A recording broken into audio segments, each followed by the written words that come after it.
김치, 청국장, 요구르트, 푹 삭힌 청어 통조림, 그리고 막걸리와 맥주, 와인에 이르기까지. 이들의 공통점은 바로 발효라는 과정을 거쳐 만들어진 음식이라는 사실입니다. 발효란 미생물마다 가지고 있는 효소를 이용해 유기물을 분해시키는 과정을 말하며, 분해 결과 사람에게 유용한 물질로 만들어지면 발효, 병을 일으키는 유해한 물질로 만들어지면 부패로 나뉘게 되죠. 우리나라 발효식품 하면 단연 김치를 빼놓을 수 없는데요. 각종 채소와 소금, 향신료, 그리고 젓갈의 감칠맛 등이 어우러질 때 비로소 제대로 된 김치의 맛이 완성됩니다. 아삭아삭한 김치부터 푹 익은 신김치까지 다양한 김치 맛을 내는 주인공은 바로 젖산균. 젖산균 없는 김치는 익지도 않을 뿐더러 상큼한 맛도 감칠맛도 내지 못하는데요. 배추와 무에 포함되어 있는 당분이나 양념 속 설탕이 여러 미생물의 먹이가 되고 수많은 미생물이 이를 먹고 자라면서 김치의 발효가 시작됩니다. 하지만 대부분의 미생물은 소금에 절이는 과정에서 사멸되며 염분에 잘 견디는 내염성 세균인 젖산균만 남아 김치를 익히게 되는데요.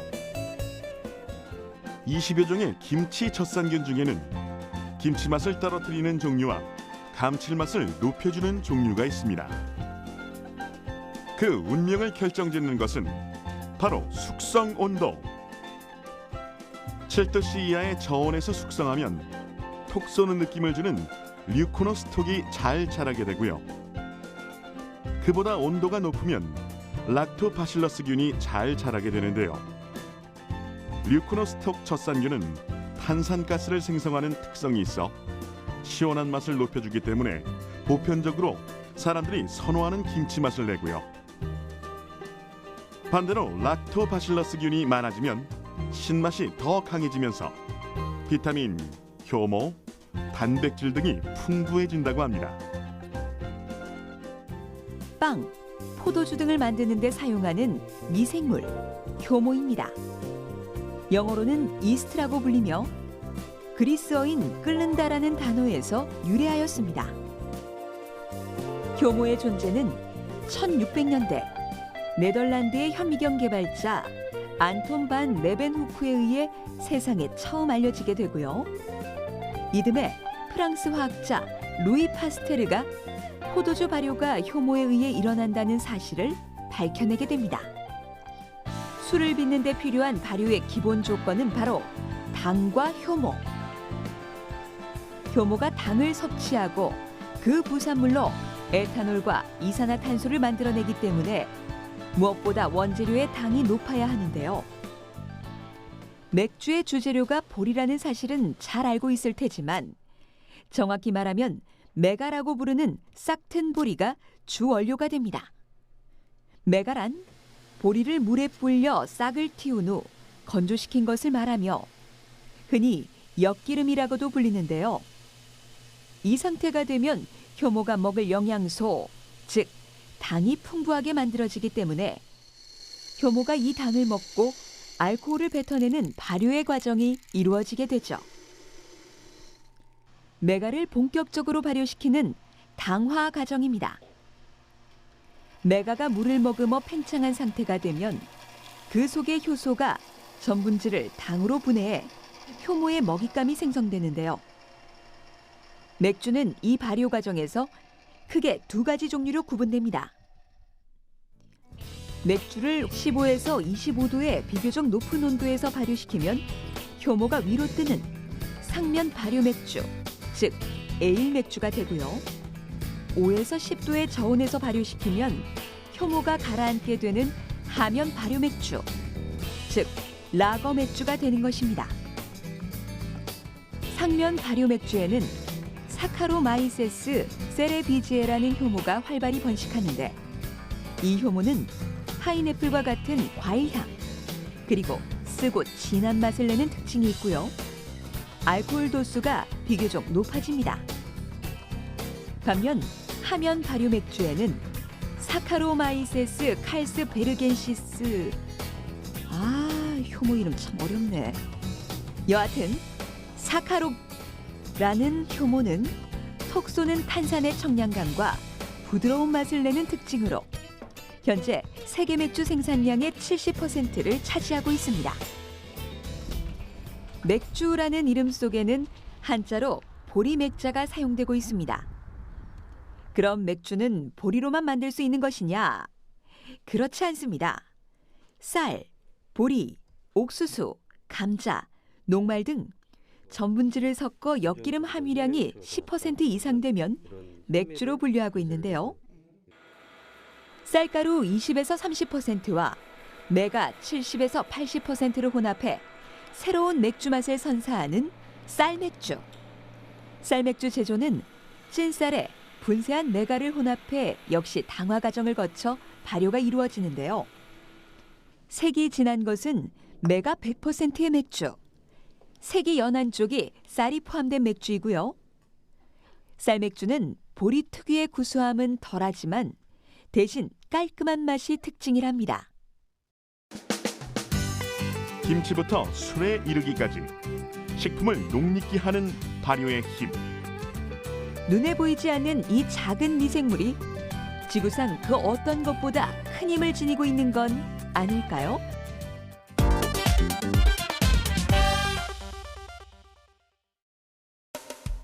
곰팡이 하면 대체로 오래된 음식에 핀 몸에 해로운 곰팡이를 떠올리기 십상이죠. 그런데 곰팡이들 중에는 우리의 건강을 지켜주는 유익한 종류들도 많습니다. 특히 된장을 만드는 과정에서 곰팡이는 가장 중요한 요소가 되는데요. 사실 장을 만드는 건 미생물이에요. 어머니들의 손맛을 무색하게 만든 장본인 미생물. 미생물이 요리사이고 미생물마다의 특성이 모두 다르니 장맛이 달라질 수밖에 없다는 말씀인데요. 메주에 눈처럼 수북히 쌓인 곰팡이들. 이들은 실처럼 가늘고 긴 형태의 균사로 형성되어 있는 것이 특징인데요. 곰팡이가 제일 잘하는 거는 뭔가를 분해하는 거. 가늘고 길다는 말은 무슨 말인가 하면은 어디든 좁은 데를 잘 침투한다는 거예요. 침투해서는 그 다음에는 뭘 하는가 하면 자기가 먹고 살아야 되니까 그 다음에 이제 효소를 분비를 하는 거예요. 메주에 핀 곰팡이를 좀 더 자세히 살펴보겠습니다. 노란색은 황국균이라는 곰팡이인데요. 우리가 마트에서 사 먹는 산업용 된장의 경우 감칠맛이 강한 이 황국균 하나만을 사용해 맛을 내게 된다고 하고요.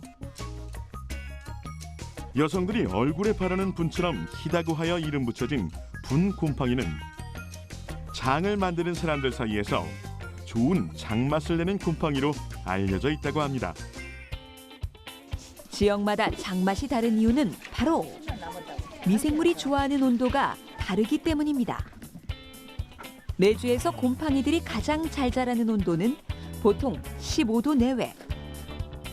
북쪽이나 중부 지역은 아무래도 실외가 춥다 보니 메주를 건조한 후 구들장의 방으로 가져와 숙성시키는 경우가 많기 때문에 오히려 고온성 미생물인 누룩곰팡이, 분곰팡이, 좁쌀곰팡이 등이 잘 자라고요. 반면 따뜻한 남부지방은 실외에서 메주를 띄우기 때문에 저온 미생물인 털곰팡이, 푸른곰팡이 등이 잘 자란다고 합니다. 곰팡이를 보물처럼 보관하고 있는 이른바 미생물은행으로 가보겠습니다. 지난 2009년부터 전국의 다양한 메주에서 얻은 곰팡이와 박테리아 총 2만 균주를 모아 보관하고 있는데요. 첫 번째는 유리병 앰플. 대학이나 산업체에서 분양 신청이 들어오면 바로 유통할 수 있도록 실온에서 보관하고 있고요. 얘는 4004라는 주민등록 고유번호를 가지고 있어요. 고유번호를 가지고 있고 얘는 2005년 1월 13일 날 보관된 균주예요. 두 번째는 영하 80도에서의 동결 건조. 역시나 곰팡이의 정보가 꼼꼼하게 기록돼 있죠. 세 번째는 광유 보존법이라고 하여 시험관에 곰팡이와 기름을 함께 넣는 건데요. 곰팡이의 대사 활동이 정지되어 반영구적으로 보관할 수 있습니다. 마지막으로 생명체를 가장 오래 그리고 안전하게 보관할 수 있는 액체 질소 보존. 영하 195도를 유지하고 있는데요. 대체 곰팡이가 뭐라고? 이토록 유물 다루듯 보관하는 건지 의아해할 수도 있지만 최근에는 90년 된 곰팡이 샘플이 경매에서 무려 1,700여만 원에 낙찰된 사례가 있었습니다. 이 곰팡이는 바로 20세기 최고의 약으로 꼽히는 페니실린 항생제의 원료, 푸른 곰팡인데요. 세균을 연구하던 알렉산더 플레밍 박사가 우연히 푸른 곰팡이 시료에 콧물을 떨어뜨린 후 얼마가 지난 후에도 곰팡이 주변에 박테리아가 자라지 않는 것을 발견하면서 인류를 구원한 항생제가 탄생하게 되었고, 플레밍 박사는 이것으로 노벨 생리학상을 수상하는 영광까지 누리게 되었는데요. 당시 최초로 페니실린을 만든 곰팡이가 오늘날 높은 가치로 인정받고 있는 것입니다. 또한 2차 세계대전이 일어나기 전 일본에서는 좋은 술맛으로 유명한 술도가가 있었는데 전쟁으로 피해를 입으면서 이 술이 역사 속으로 사라지게 된 일이 있었다고 합니다. 그런데 당시 동경대학교 미생물 연구실에서 그 술의 균주를 보관하고 있었고 균주를 활용해 다시 술맛을 복원하게 되었다는 사례가 전해지는데요. 이처럼 우리도 곰팡이들을 활용해 향후 장맛의 전통을 이어가거나 또 곰팡이를 통한 새로운 가능성을 염두에 소중히 보관하는 것이라고 합니다. 균주를 분리해서 이제 국가생명자원은행에 보관을 하면은 이제 나중에 이 균주들 중에 그래서 그 다음에 이제 이 균주의 특성을 분석하고 이렇게 하면은 나중에 이제 그 맛을 복원할 수 있으리라 그렇게 생각을 합니다. 왜냐 얘들이 이제 그 장 만드는 주인공이니까. 된장 맛을 좌우하는 곰팡이, 아니 금팡이. 오래오래 우리 곁에서 깊고 구수한 장맛을 만들어주렴.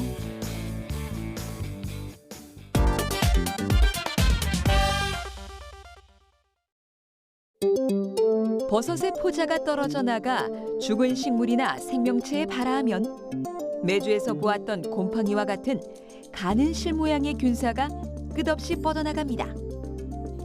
그 균사에서 분비되는 효소가 유기물을 분해하고 영양분을 흡수하여 자실체라고 하는 버섯이 생겨나죠. 갓 아래에는 많은 양의 먼지 같은 포자가 형성돼 있는데 버섯에 갓이 터지게 되면 포자들이 공기 중으로 흩어지고 그 포자들은 또 다른 유기물의 자리를 잡아 버섯으로 번성하게 됩니다.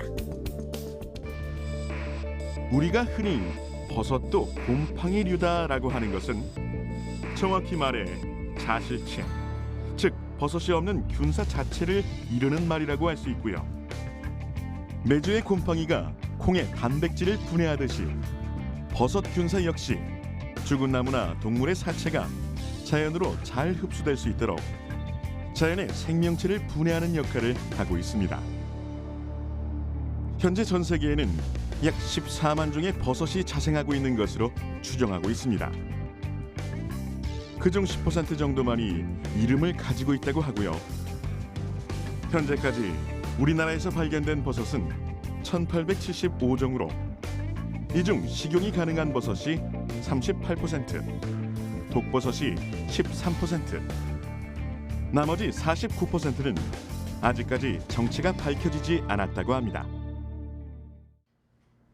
우리나라에서 채취한 다양한 버섯의 균사체입니다. 물감을 뿌려놓은 듯 화려함을 자랑하는데요. 그럼 이 균사들에서 자라나는 버섯은 어떤 종류인지 살펴볼까요? 붉은색 균사에는 새빨간 감버섯이, 갈색 균사에는 약재로 이용하는 상황버섯이, 그리고 흰색 균사에는 물이 지어 자생하는 망가닥버섯이 자라나고요. 이 중에는 맹독을 가진 독버섯류도 상당수 포함되어 있는데요. 하필 맛있는 버섯이 왜 독을 갖게 되었냐고요?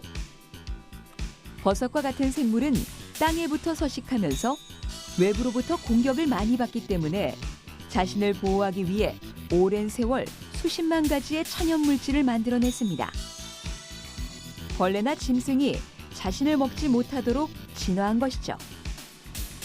이처럼 생육이나 증식과 관계없이 분비하는 물질을 2차 대사물질이라고 하는데, 이러한 2차 대사물질 중 사람이 먹고 문제가 되는 것이 바로 자연의 독이 되는 것이고요. 우리가 먹을 수 있는 버섯도 독을 가지고 있긴 하지만 그 정도가 약하거나 사람한테 해가 되지 않기 때문에 식용이나 약재로 활용하는 것입니다. 여러 종류의 독버섯 중에도 단연 맹독으로 알려져 있는 주인공은 붉은 사슴뿔 버섯. 트리코테신이라는 독이 함유돼 있어 만지기만 해도 피부에 수포가 발생하고 혀끝에 대기만 해도 임파선이 부을 정도로 독성이 강하며, 이 독이 함유된 버섯을 끓인 물을 한 잔만 마셔도 이내 목숨을 잃게 된다고 하는데요. 붉은 사슴뿔 버섯에 있는 트리코테신이라는 맹독성 그 물질은 보통 우리가 곡류가 썩을 때 들어가는 다른 곰팡이류도 그 독성을 만든다는 기록이 문헌에 나와 있기도 합니다. 그래서 그 러시아가 생화학 무기로 썼던 그런 그 물질도 이런 곡물을 배양을 해서 이 곰팡이를 키운 다음에 이제 활용을 했다는 기록이 있습니다. 붉은 사슴뿔 버섯은 더욱이 영지버섯과 모양, 색깔이 비슷해 매년 중독 사고가 빈번히 발생하고 있다고 하니 반드시 기억하는 것이 좋겠죠. 개나리 광대버섯과 도구산 광대버섯에는 아마톡신 중독을 일으키는 독이 함유되어 있습니다. 섭식 후 일주일이 지나면 간이 파괴되고 심하면 사망에 이르게 되고요. 무스카린 독성이 있는 버섯류는 섭식 후 2시간 이내에 근육경련과 저혈압을 일으켜 심정지를 초래할 수도 있다고 하는군요. 우리의 목숨을 위협하는 독버섯. 그런데 최근에는 이 독버섯이 오히려 사람을 살리는 약이 될 수도 있다는 가능성이 밝혀지고 있습니다. 어떤 세포든 무차별적으로 죽이는 광대버섯의 아마니틴이라는 독소를 역으로 암세포 파괴에 응용한 건데요. 독일의 암연구센터에서 실험 동물에 인간의 췌장암을 이식한 후 독으로 만든 항체를 단 한 번 주사한 것으로 종양의 성장이 억제되었다고 합니다. 식탁을 풍성하게 하는 식용버섯, 건강을 책임지는 약용버섯, 또 항암제로도 활용할 수 있는 독버섯까지. 이 다양한 균주가 앞으로 또 어떤 모습으로 재탄생할지 기대가 되는군요. 인류의 삶과 자연현상에 숱한 작용을 하며 사람에게 많은 혜택을 주는 자연의 마법사. 미생물은 무한한 가능성을 가지고 있는 미래의 중요한 자원입니다.